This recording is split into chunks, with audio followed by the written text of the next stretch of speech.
오늘 함께 나눌 말씀은 에베소서 2장 1절에서 10절입니다. 에베소서 2장 1절에서 10절입니다. 제가 봉독하겠습니다. 그는 허물과 죄로 죽었던 너희를 살리셨도다. 그때의 너희는 그 가운데서 행하여 이 세상 풍조를 따르고 공중의 권세 잡은 자를 따랐으니 곧 지금 불순종의 아들들 가운데서 역사하는 영이라.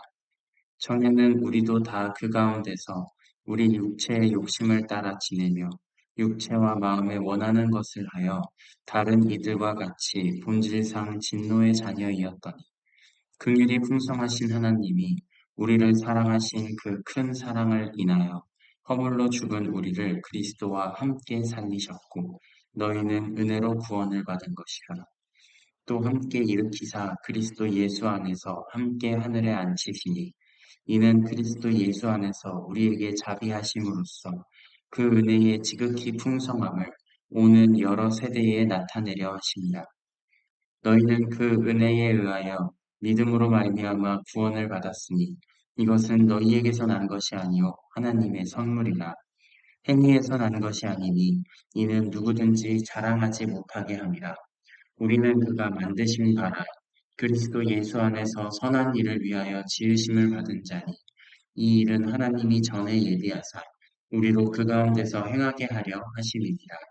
아멘. 죽었던 너희를 살리셨도다 라는 제목으로 말씀 나누겠습니다.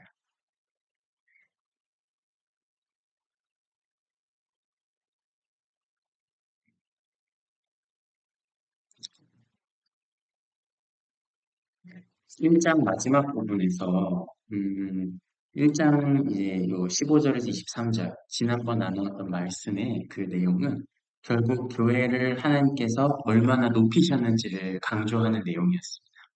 그래서 1장 마지막 구절이 23절을 보면 교회는 그의 몸이니 만물 안에서 만물을 충만하게 하시는 이의 충만함이니라 이렇게 말씀했었죠.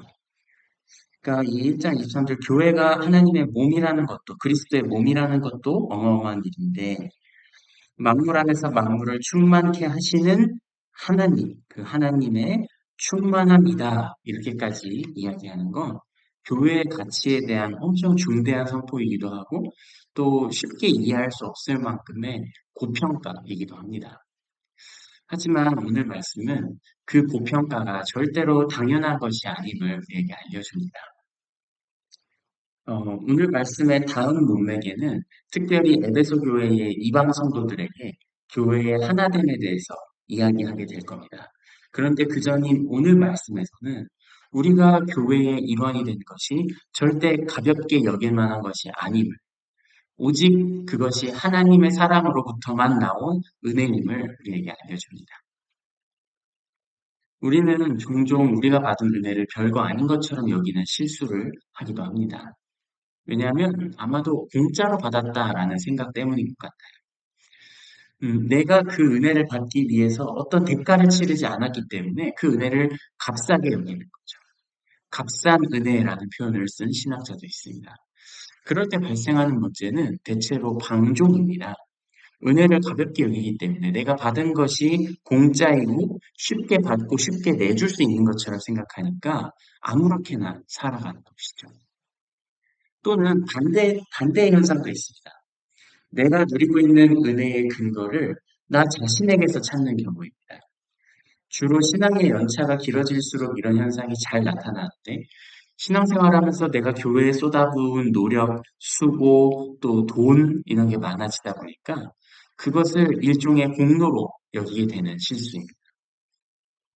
이런 경우에는 은근히 자랑하기도 하고요. 또 노력하지 않는 사람을 비난하긴 하는데 교묘하게 비난합니다. 대놓고는 비난하지 않습니다. 왜냐하면 나는 비난하지 않는 사람이어야 하거든요. 그래서 교묘하게 비난하거나 혹은 내가 은혜 받을 만 해서 은혜 받았다라는 방식의 사고가 내 안에 숨어 있는 그런 일들도 발생하곤 합니다. 하지만 오늘 말씀은 우리 중에 어느 누구도 은혜 받을 만 해서 은혜 받은 사람이 없다고 단호하게 말해줍니다. 그래서 오늘 말씀을 볼 때에 우리가 하나님께 받은 은혜가 얼마나 합당하지 않은 과분한 것인지, 그리고 그런 은혜를 받은 우리가 어떻게 살아가야 하는지를 깨닫는 시간이 되시길 기대합니다. 지난 말씀의 마지막 구절은 아까 말씀드린 것처럼 교회를 대단하게 띄워주는 내용이었습니다. 근데 그 고평가, 1장 23절의 고평가 직후에 나오는 2장 1절을 보면 그는 허물과 죄로 죽었던 너희를 살리셨도다. 갑자기 온도 차이가 확 나지 않습니까? 너희는 죽어 있었다. 이렇게 얘기합니다. 죽어 있었다. 그러니까 바로 앞에 교회는 그리스도의 몸이니 하나님의 충만함이니라 이렇게 얘기한 건데 그 바로 다음 구절이 너희는 죽어 있었다. 여러분, 죽어간다, 죽어가던, 죽어가고 있었다고도 하지 않았고요. 죽을 뻔했다고도 하지 않았고 그냥 죽어 있었다, 죽었다 이렇게 얘기합니다. 이 차이가 엄청난 차이입니다. 왜냐하면 생각해 보세요. 죽어가는 사람은 살릴 수 있죠. 살릴 수 있어요. 의사들 화타가 오면 살릴 수 있겠죠. 또 죽을 뻔했던 사람은 안 죽었으니까 충분히 살아 있습니다. 하지만 죽은 사람은요. 세상에서 어느 누구도 살리지 못하는 사람. 죽은 사람은 끝난 거예요. 아무도 못 살려요. 살아날 기미가 희망이 요만큼도 없는 게 죽은 사람이지 않습니까? 지금 우리가 그 상태였다고 이야기하는 것입니다. 2절과 3절을 보겠습니다. 어떻게 죽어 있었는가? 그때의 너희는 그 가운데서 행하여 죽음 가운데서 행하여 어떤 게 죽어 있는 겁니까? 세상 풍조를 따르고 공중 권세 잡은 자를 따르고 그 권세 잡은 자인 즉슨 불순종의 아들들 가운데 역사하는 영이다. 사탄을 이야기합니다. 그러니까 세상의 풍조를 세상의 흐름대로 휩쓸려 가던 사람들이었다는 겁니다. 우리가. 전에는 우리도 다 그 가운데서 우리 육체의 욕심을 따라 지내며 육체와 마음에 원하는 것을 하여 다른 이들과 같이 본질상 진노의 자녀이었다.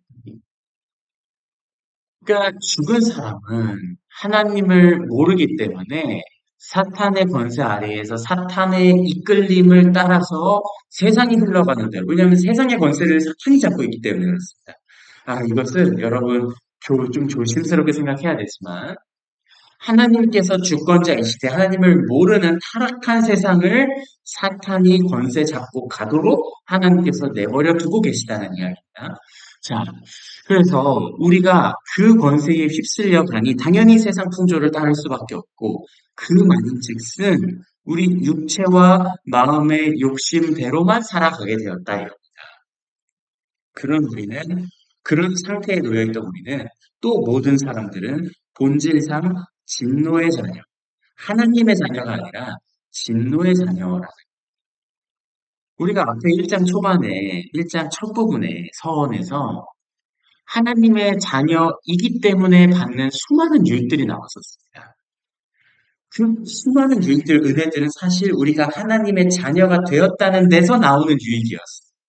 하나님의 자녀됨이라는 그 거대한 하나의 담론, 그 주제가 있기 때문에 그 자녀로서 받는 수많은 것들, 특별히 상속권. 그 얘기가 우리가 1장 초반에 했던 얘기 아닙니까?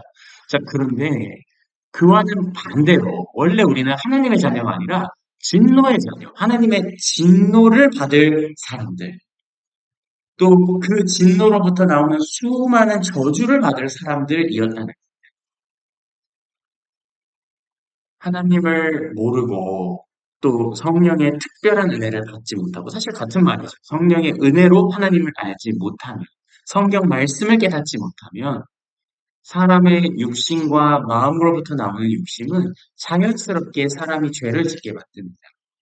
저는 가끔씩 그런 생각을 해요. 제 안에 생겨나는 욕심들을 볼 때에 내가 법이 없었다면 처벌의 약속이 우리 사회에 주어져 있지 않았으면 나는 어떻게 살았을까?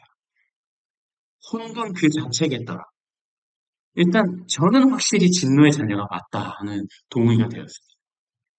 물론 하나님을 안 믿어도 충분히 착하고 선하게 살아가는 분들이 있죠. 이 사람은 어떻게 진노의 자녀를 할 수 있겠는가? 사실 저는 그분들만큼 마음이 선하지가 않아서 그 마음을 충분히 알 수가 없어서 할 말이 없더라고요. 하지만 그래도 제가 할 수 있는 말은 타고난 선함, 또 환경적으로 형성된 선한 성격, 물론 이것을 우리는 일반 은총의 결과라고도 말합니다. 근데 이렇게 해서 나오는 선행이 하나님을 바르게 아는 데서 나오는 선함의 기준에는 못 미친다는 것. 저는 그것만 말씀드릴 수 있을 뿐인 것 같아요.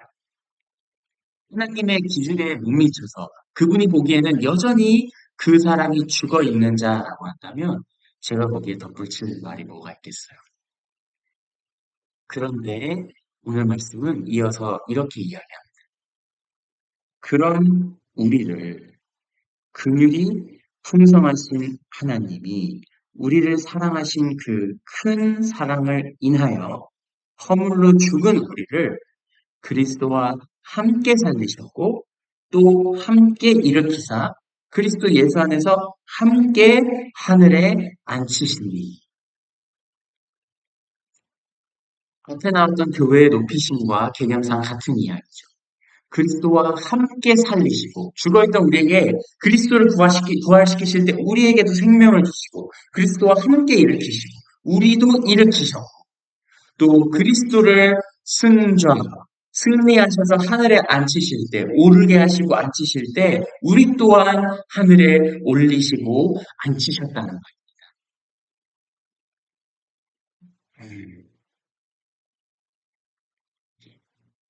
이런 은혜를 주신 데에는 이유가 있어요. 이는 7절입니다. 이는 그리스도 예수 안에서 우리에게 자비하심으로써 그 은혜의 지극히 풍성함을 오는 여러 세대에 나타내려 하심이라.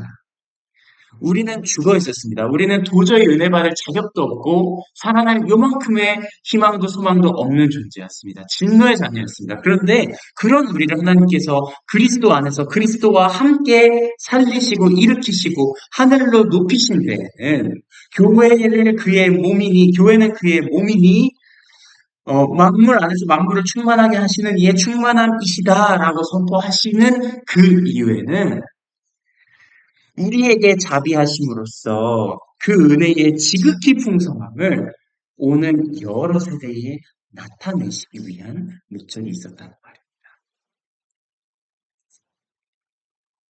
저는 이 말이 참 아이러니컬하게도 느껴졌어요. 왜냐하면 특히 지금 이 말을 누가 하고 있는 겁니까? 누구의 입을 통해서 이 말을 전하고 있죠? 사도 바울입니다. 근데 사도 바울이야말로 그 사람을 볼 때에 이 지극히 풍성한 은혜를 오는 세대에 대대로 나타내고 있는 대표주자 아니겠습니까? 우리가 사도 바울을 볼 때, 와, 저런 짓을 한 사람도 새 출발을 하네. 이런 생각을 하지 않아요? 스데반이라고 하는 초대교회의 아주 핵심적이고 중추적으로 뛰어난 것 같은 그 집사 한 사람을 돌로 때려 죽이는 데에 핵심이 된 주체가 된 사도 바울이라는 핍박자를 하나님께서 들어 쓰셔서 이방인의 사도로 삼으시고 어찌 보면 말씀을 전파하는 가장 선두에 세우시고 또 무엇보다도 신약 성경의 60% 가까이를 쓰게 하셨어요. 저렇게 써네, 저렇게 사용하시네 하고 감탄하는 그 은혜가 바로 오늘 말씀에 나온 이 은혜 아니겠습니까? 누군가 또 저 같은 사람을 보면서도 비슷한 생각을 할 겁니다. 와, 저런 사람이 저렇게 살아가네? 또 나아가서는 어떻습니까? 우리가 우리 자신을 볼 때에도 그런 생각을 해야 하지 않습니까? 왜냐하면 우리 안에 있는 어둠은 다른 사람은 모를지라도 나는 알잖아. 내 안의 어둠을 나는 알기 때문에 와, 나 같은 사람도 하나님께서 들어서 쓰시는구나. 나 같은 사람도 이렇게나 망가지고 이렇게나 선한 것이 없는 사람도 하나님께서 들어서 그분의 뜻대로 그분의 일에 사용하시는구나. 그걸 발견할 때 우리는 내 안에서 그 은혜를 발견하고 또 남을 통하여 그 은혜를 발견하고 또 우리 뒤에 따라와 우리의 다음 세대들 또한 우리를 보면서 그런 은혜를 발견하게 되지 않겠습니까? 자, 여러분, 그러면 우리는 이 받은 은혜와 이 구원을 어떻게 생각하고 어떻게 살아가야 하는가? 이어서 나옵니다. 8절부터 한번 보겠습니다. 너희는 그 은혜에 의하여 믿음으로 말미암아 구원을 받았으니 이것은 너희에게서 난 것이 아니요 하나님의 선물이라. 행위에서 난 것이 아니니 이는 누구든지 자랑하지 못하게 합니다. 너무 유명한 구절입니다. 너무 유명한 구절이에요. 근데 정말이지, 정말이지 너무 유명하고 다 외우고 있는데도 불구하고 살아내는 건 어려운 구절이기도 한 것 같습니다. 정리하면 이거죠. 선물이니까 자랑하지 말라. 너희가 은혜에 의해서, 아까 말씀하신 은혜, 하나님이 우리를 사랑하신 그 큰 사랑을 인하여 허물로 죽은 우리를 살리셨는데 너희는 은혜로 구원을 받은 것이라. 그 은혜로 구원받았고 또 우리가 믿을 때에 하나님께서 믿음 주셔서 우리가 믿음이라는 반응을 보일 때에 그 믿음으로 인해서 은혜가 적용되어서 우리가 구원받은 것인데 이거는 우리에게서 난 게 아니다. 우리는 죽어 있었어요. 죽은 사람은 아무것도 못합니다. 에스겔서에 나오는 뼈다귀들이 뭘 하겠어요. 자, 그런데 그런 우리에게 하나님이 그런 뼈다귀에게 하나님이 생기를 불어넣으시고 근육이 붙고 거기에 살이 붙으니까 하나님의 군대가 완성되었던 것처럼 죽어있던 우리에게 아무 소망도 없던 우리에게 그리스도 안에서 그리스도와 함께 생명을 주시고 그리스도와 함께 일으키시고 그리스도와 함께 하늘에 앉히셨어요. 우리를 그리스도의 몸이라고 하셨단 말입니다. 그러니까 너희에게서 난 것이 아니고 하나님의 선물일 수밖에 없는 겁니다. 우리가 뭘 해서 난 게 아니니까 자랑하지 말고. 이 말이 여러분 그렇게 어려운 말이에요. 그렇게 살아내기에 어려운 말입니다. 저는 믿은 지 이제 12년, 13년 됐는데 처음에 저에게는 이 말이 쉬운 말이었어요. 저에게는 구원이라는 게 너무도 과분한 은혜였기 때문에 그래요. 그래, 나 같은 게 무슨 구원이야.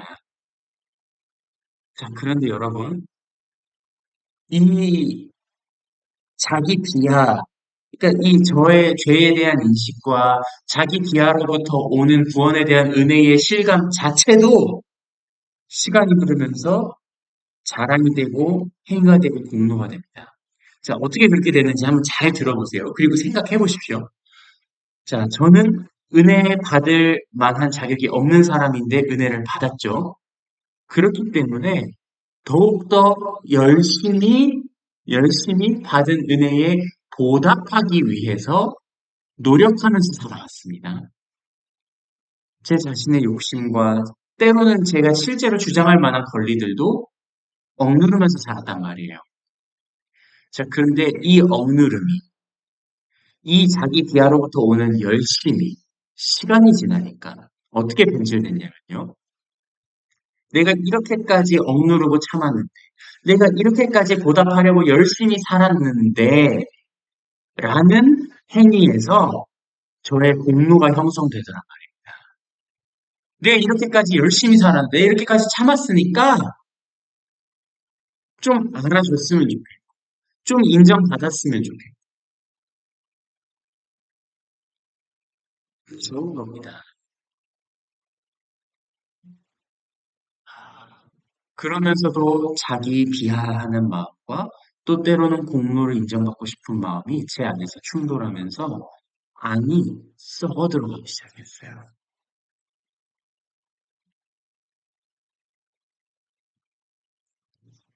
지금의 맛에 조금씩 찾아가고 있는 해결책은 오히려 반대의 이야기입니다. 자신을 긍정하십시오. 그러니까 우리가 은혜받을 자격이 없는 거 맞습니다. 하지만 하나님께서 나를 사랑해 주셨으니까 자신을 긍정하십시오.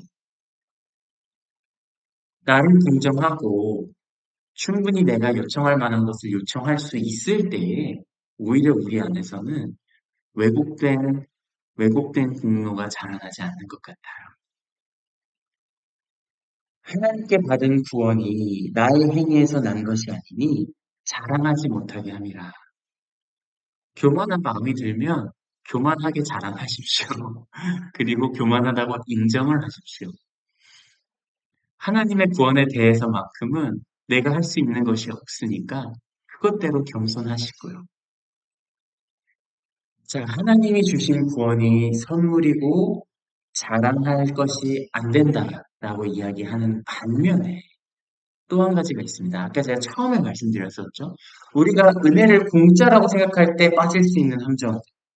가장 쉽게는 공짜이기 때문에 쉽게 여겨서, 가볍게 여겨서 방종으로 흘러간다 말씀드렸었습니다. 그래서 사도 바울은 이어서 이렇게 말합니다. 우리는 그가 만드신 바라 그리스도 예수 안에서 선한 일을 위하여 지으심을 받았으니.